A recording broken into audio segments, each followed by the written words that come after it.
Olá pessoal, tudo bem? Eu sou a Jobis, aqui do Jobis PC, um canal que aborda a deficiência de um ponto de vista de saúde emocional. Hoje eu queria falar bastante sobre uma reportagem no Terra. Essa reportagem mostrava um casal de pais com deficiência visual e eles tinham uma filha e a mãe conversava sobre o dia a dia deles e sobre ela fazia questão de estar presente no dia a dia dessa filha, na vida dessa filha, mesmo sendo uma mulher cega. Os comentários, em sua maioria, não foram no sentido de parabenizar a família, parabenizar a mãe pelo esforço, mas dirigindo-se a essa criança. Força, gatinha, você vai ser os olhos dos seus pais, você é um anjo de luz que veio para ser o guia dos seus pais e coisas assim. E eu queria conversar um pouco sobre isso. A ideia que se tem da cegueira no senso comum, via de regra, é uma ideia bastante equivocada. A gente fala sobre isso quase todo dia aqui dentro e, pelo visto, vai continuar falando pelos próximos anos.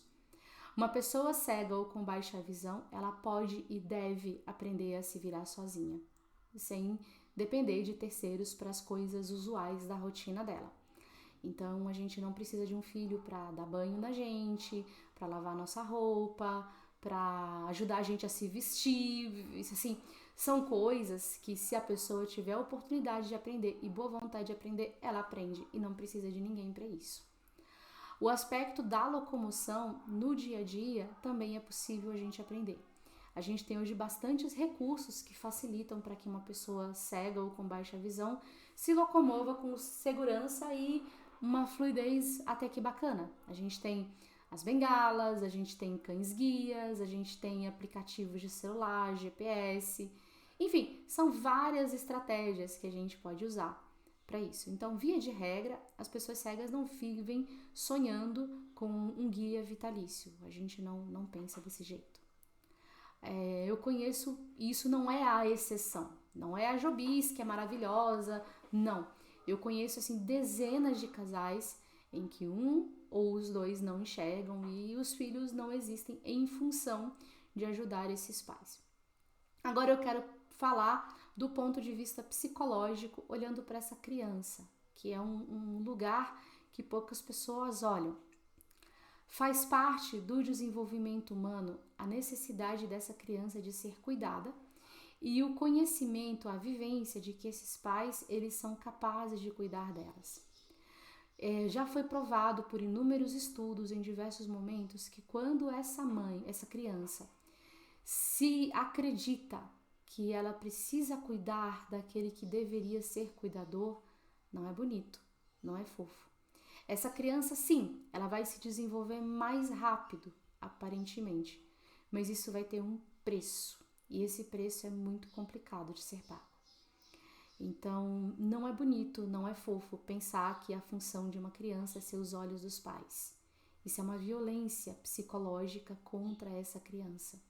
Não é bonito, não é fofo uma mãe com deficiência ouvir que lindo, porque quando a filho crescer vai cuidar da gente.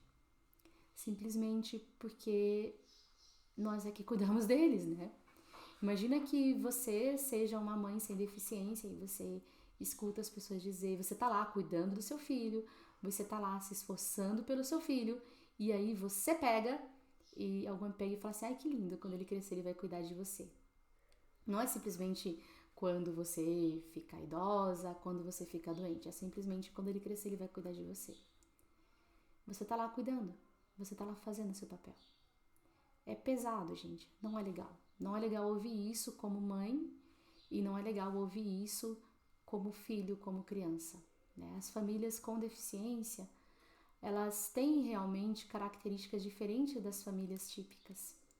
Mas eu realmente sugiro que a gente busque cada vez mais se informar, conhecer, em lugar de ficarmos replicando preconceitos. O preconceito, ele não edifica nada, ele não constrói, ele aumenta a segregação, aumenta o abismo entre as pessoas e aumenta as dificuldades de quem já vai passar por alguma dificuldade.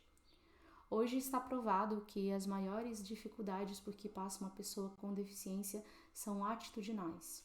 Então, é a minha atitude que torna a vida daquela pessoa com deficiência pior. Não é a deficiência que ela tem. Eu lembro, por exemplo, muitas vezes de eu estar andando com as minhas crianças e a gente tem nossos pactos, a gente tem nossas formas de fazer as coisas como família, né? E eles estavam andando juntos, brincando, rindo, pulando, se divertindo, coisas que as crianças podem fazer, gostam de fazer. E eu tava andando um pouco atrás, segura, bem, a rua tava tranquila, tava bem, perfeitamente tranquilo. E mais de uma vez uma pessoa veio do nada e começou a berrar com meus filhos. Que coisa horrível, porque você não tá cuidando da sua mãe, a sua mãe vai cair. E disseram até que era pecado eles não estarem segurando a minha mão, que eles tinham má vontade e todas as coisas horríveis, vocês podem imaginar. Isso eu tô falando de crianças de 4, 5, 6 anos, 3 anos, 2 anos. Eu lembro que um dia teve uma situação que me marcou muito. Meu filho tinha comprado umas cartinhas, sabe essas cartinhas baratinhas que vem num pacotinho com várias, assim? E daí ele pegou as cartinhas, abriu todos os pacotinhos e colocou na sacola. Eu com meus 3 filhos, ele era o mais novinho, tinha uns 2 aninhos, eu acho, a gente tava voltando. E ele tava com essa sacola e aí uma hora veio o vento e derrubou essa sacola. E é claro, né, cartinhas espalhadas no meio da rua não é uma coisa que eu possa ajudar.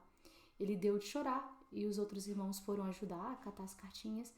E eu lembro do meu mais velho falar assim, não, chora não, senão vão pensar que a mamãe não tá cuidando da gente. Essa situação do meu filho falar, olha, não chora, porque senão os outros vão pensar que a nossa mãe não tá cuidando da gente, me marcou muito. Mostrou como que eles estavam absorvendo o preconceito que eles sofriam, né? Então, se vocês acham bonito uma criança que tem pais com deficiência, respeitem a infância dessa criança. Se vocês acham bacana uma mulher com deficiência cuidando do seu filho, dos seus filhos, ou um marido cego, vamos respeitar essas famílias diferentes. Vamos observar e aprender com eles, não fazê-los prisioneiros do nosso preconceito. Não é bonitinho, não é fofo, é violência mesmo. Obrigada.